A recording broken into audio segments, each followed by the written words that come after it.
But first, the Prime Minister is trying to reassure Australians that the coalition remains very strong, despite last week's war of words with his deputy, Barnaby Joyce.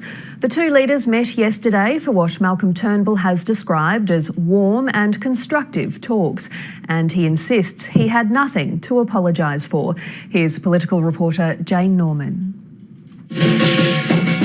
Lunar New Year brings new opportunities. To clear the books, scare away the demons, set a tone of optimism for the coming year. A message as much for Melbourne's Chinese community as it was for his own coalition colleagues. I think scaring away demons is a very good thing to do. Malcolm Turnbull's hoping he's done just that after yesterday's crisis talks with Barnaby Joyce. Frank and warm, friendly, good, constructive meeting. A meeting out of political necessity. The Prime Minister's very personal takedown. Barnaby made a shocking error of judgment.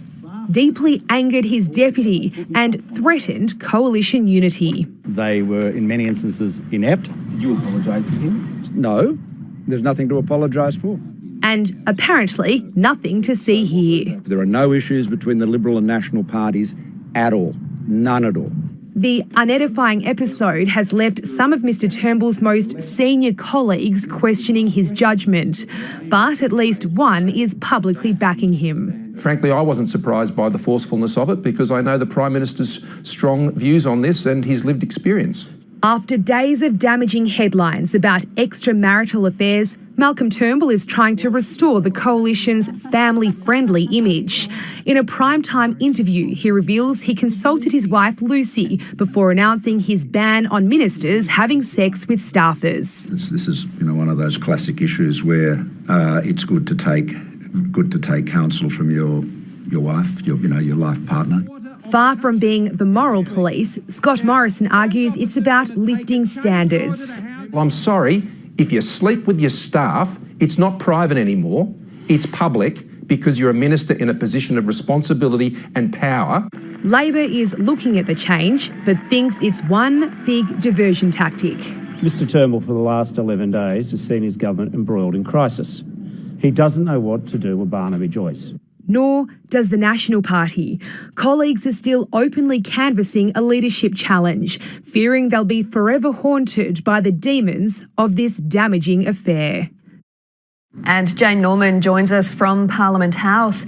Jane, the Prime Minister says the coalition is moving on. Is this issue resolved or is there more to play out? Well, despite the Prime Minister's soothing words there, it's very hard to see how this crisis has been resolved in that 1 hour meeting yesterday. I mean, what we saw last week was really nothing short of extraordinary. Two leaders openly trading barbs and character assessments. There is certainly a view still within the Liberal Party that Barnaby Joyce should step down. Malcolm Turnbull has invited him to consider his own position, but the reality is they have no control over the Nationals party room and who is the leader. So, Malcolm Turnbull has no choice really but to work with Barnaby Joyce if he wants to remain in government. Luckily, I guess, for the pair, Barnaby Joyce is taking a week off. He's having some personal leave. Malcolm Turnbull is taking off to the United States for a state visit this week. So both of them will have some much-needed time and some much-needed space apart from one another. We've heard plenty from the Liberals today, but the Nationals have been quiet. What's happening behind the scenes? Well, they appear to have gone to ground, but as I mentioned earlier, Barnaby Joyce's position is really far from secure. This week off will certainly buy him some time. It's designed to take some of the heat out of this crisis.